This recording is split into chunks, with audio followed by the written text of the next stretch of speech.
we are here for the purpose of celebrating Gene Boler's retirement. It's both a joyous and a sad occasion. I've had the great privilege of working with Gene for many years. We've worked together both in our prior positions at Springer and Lang and now at Schaefer Halleen. So, Gene, we wanted to just ask some basic questions of you as you're approaching this wonderful milestone, and just talk to you a little bit about your career. Initially, I just want to ask, what drew you to discrimination work? Well, I mean, originally it was class action work with Springer and Lang, and it just seemed like after going to law school and everything we learned there and kind of seeing what people were doing out in the world, and working for Judge Haney, who was a very civil rights oriented judge, who was the judge I first clerked for, it was, my passion to work on the, expanding civil rights side of the law. And so Springer and Lang was certainly that. And then when I got a chance to work at the city of Seattle, I actually was able to also do civil rights work kind of from the inside and working on police accountability issues. And then thankfully, when we moved back to Minnesota, you gave me the opportunity to come and work for you. And I have met so many wonderful clients and had the privilege of working with so many brave men and women who were able to challenge their workplace and challenge the things that people were saying about them. And I just have found that to be extremely rewarding and really a privilege to work for those people. Well, and it's been a privilege for us, Gene, to have you and for me to be able to work with you again. Let me ask you about some of the achievements that you had in your illustrious career. At Springer and Lang, I know early in the process, you began to get involved in what became the Jensen versus Eveleth Mines sexual harassment case. And that case has quite a sort of storied history. What was your involvement in that, just generally from start to finish? Were you there from the beginning through every step of the process? Paul Springer had interviewed Lois and Kathy, and so he had already taken the case when I got there, but nothing had been done on the case. So I started from the ground floor drafting the complaint, and then we put it in litigation and had 4 or 5 successive trials in Duluth. 3 trials in Duluth, and then the 1 trial that was in St. Paul before Judge Kyle. And we're on the brink of doing the final trial before Judge Thunheim here when the case resolved. So did all the discovery work, defended and took depositions. I mean, just was involved in every phase of that case. And how long was that process? How long was your involvement in that case? I joined Springer and Lang in '89, and I think it was finally resolved in '97. And it had been going on, it had been with the state of Minnesota before that. So the case itself went on for 10 to 12 years. But my involvement was for 8 or 9 years.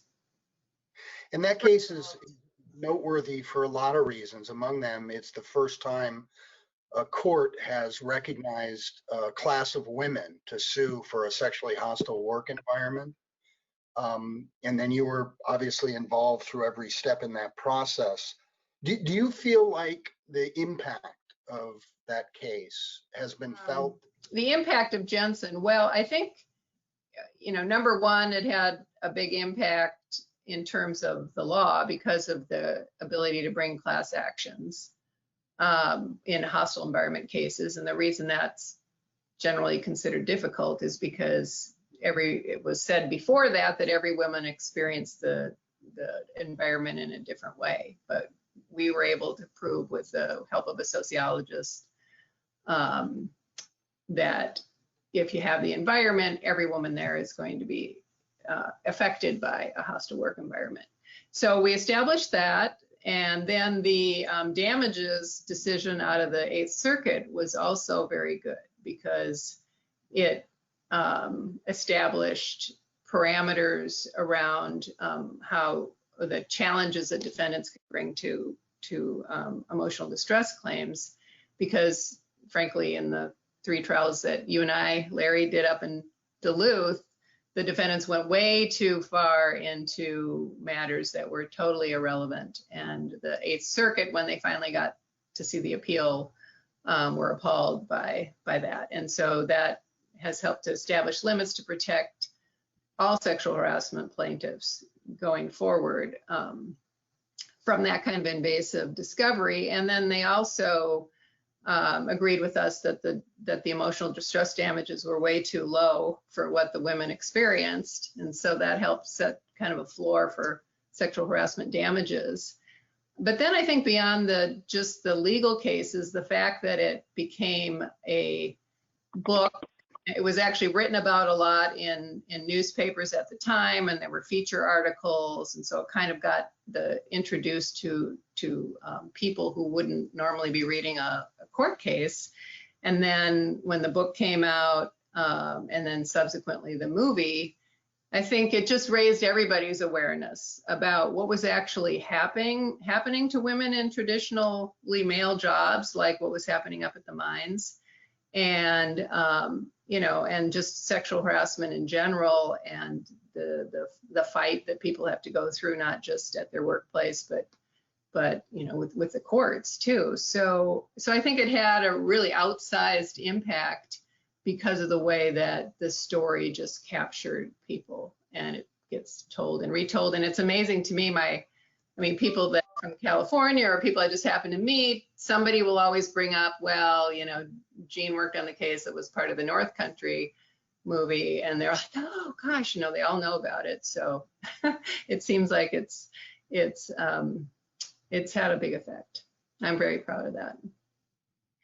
Do you feel like, and obviously this is an area of the law that you focused on, both, at Springer and Lang and in your work as an advocate at Schaefer Halleen, do you feel like the law is effectively addresses these issues, or are you sort of optimistic about what you're leaving behind in terms of the status of law for individuals that are harassed in the workplace? Well, initially I'd been very disappointed in the way that sexual harassment had been, bring sexual harassment claims to a jury had been narrowed in both the state and the federal law.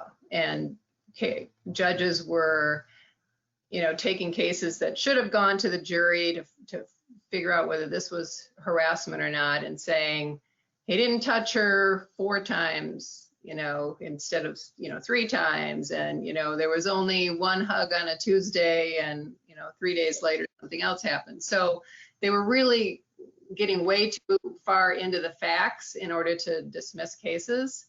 And so part of what I worked on when I was at Schaefer Halleen was trying to change at least the state law, so that this test of severe or pervasive wouldn't be so strictly construed as to limit people's right to a jury trial on sexual harassment claims.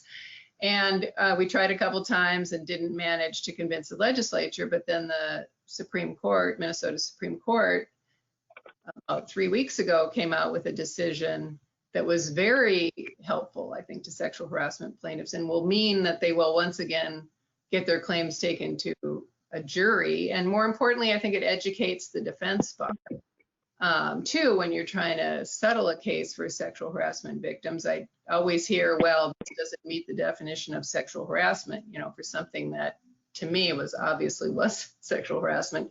And now with the Minnesota Supreme Court saying that the case before them, disagreed with the trial court and said the case before them should go to a jury, and that most cases should go to a jury.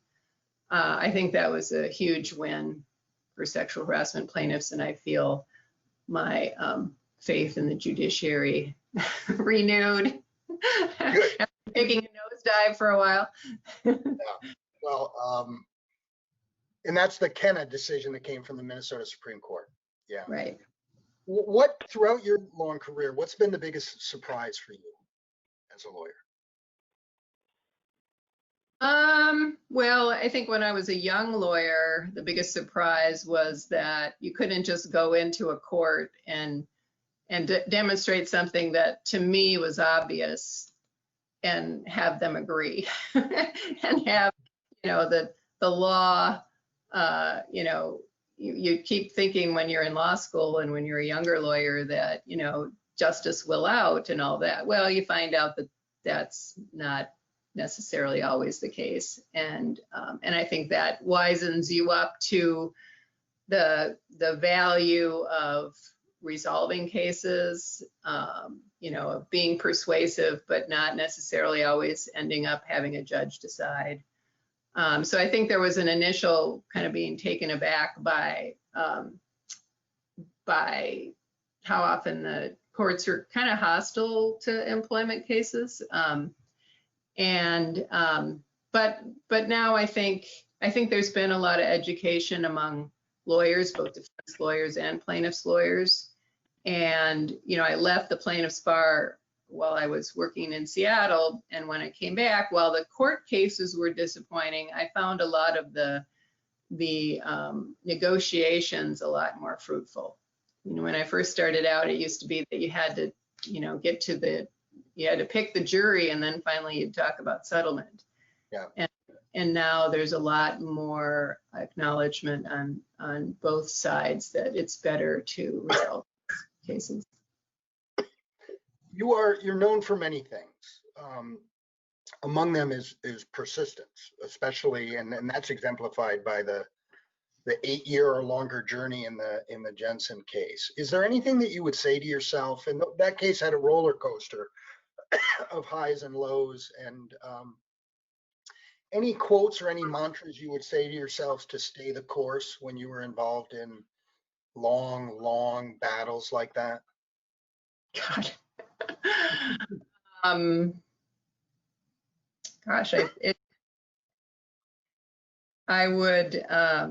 I did. I think it was particular to that case. In that case, I would say, well, if Lois can do it, I certainly can. If the women can do it, then, the kind of pressure that I have on me is nothing as compared to them. And I also did have a sense that in the really long view, most cases ultimately do come out, fairly well. I think my perspective on that has changed as I've gone through a lot more cases where, with the Jensen case, it seemed very important to win the war on that.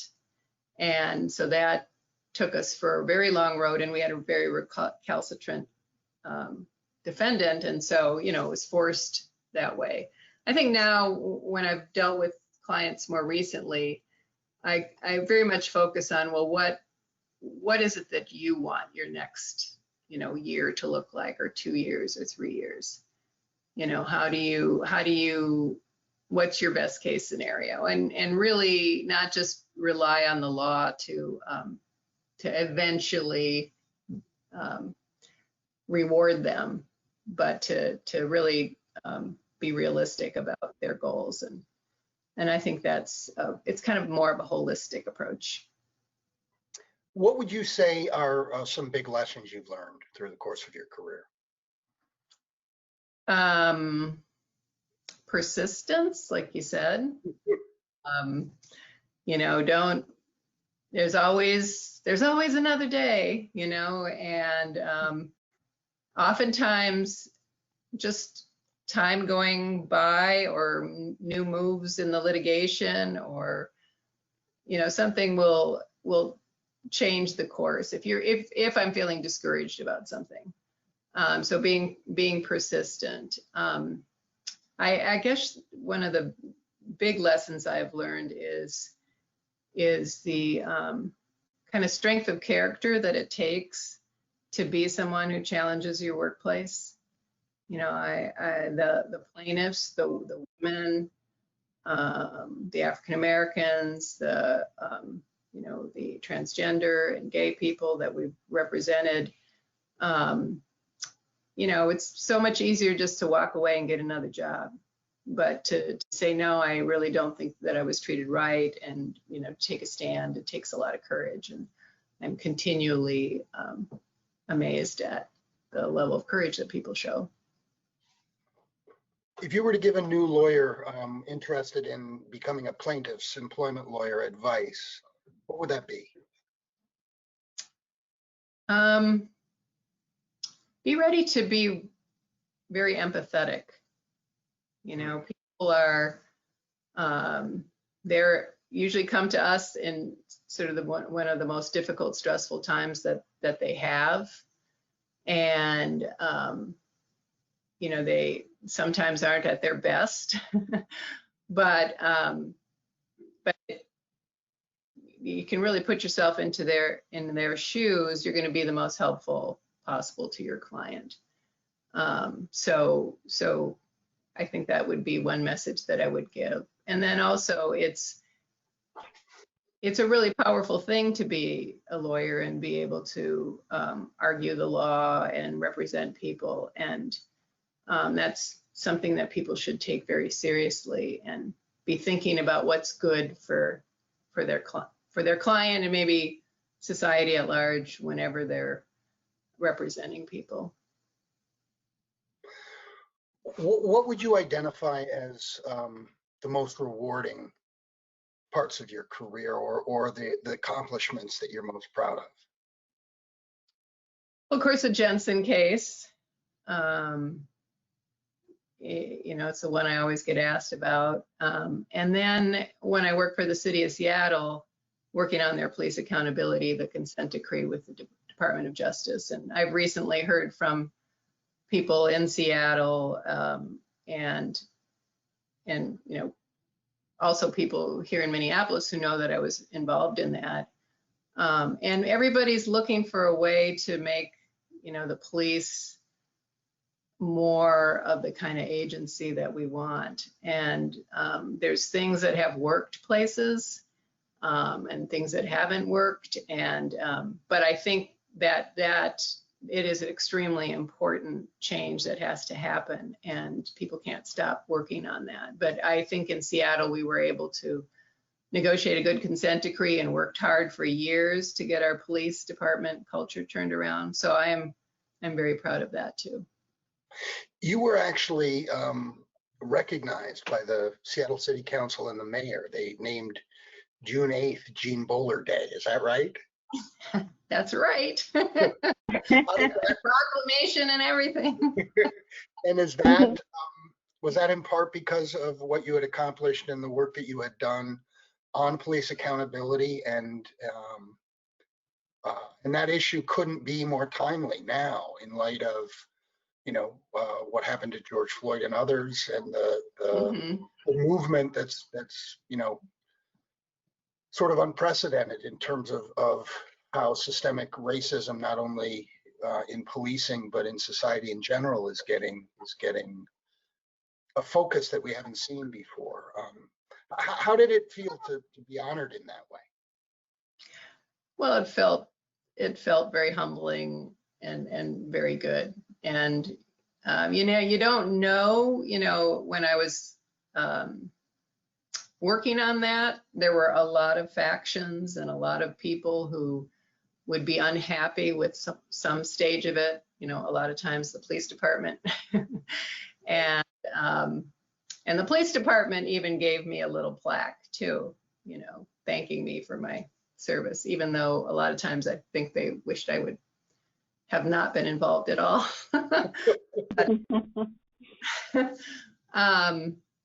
So yeah, it felt like it was a really great way to wrap up the years that I had been there. Do you feel like this is an issue that we can make progress on nationally as a country? Oh, yeah. I mean, I think all it takes is people who are committed, and we have a lot of people who are committed. And it is something that the community really needs to take hold of, because the city government and the police department will not do it on their own. There's no reason for them to do it on their own. But, you know, that's very important. The demonstrations that happened after George Floyd was killed and all around the country, that's what makes change. And I do think it's coming. I can't see us reversing from where we've started now. It'll be a pendulum swing, probably. They'll, like everything else, and there'll be some backlash, but we're going in the right direction. Good. What are you going to miss about the practice of law? Well, just, like being involved in moving the needle, moving the needle forward, moving things forward by using legal skills, whether it be, working for a city or working on a big case or working on a little case. It feels really good when you can get a good result for your client, or you can get a good, decision that feels like it's going to make changes for not just your clients, but others. That's a great feeling. But I'm going to do a lot of volunteer work. I feel like, it's good at this point to explore some other ways besides legal arguments of trying to, be helpful in society. Well, that's a great segue to my last question, Jean. What are you looking forward to in terms of the next chapter of your life in retirement? Oh, yeah. Well, I'm looking forward to some very long sleep-filled nights. And some time to work cooperatively with people on political issues. I used to be looking forward to traveling, but I'm not sure when we're going to do that again.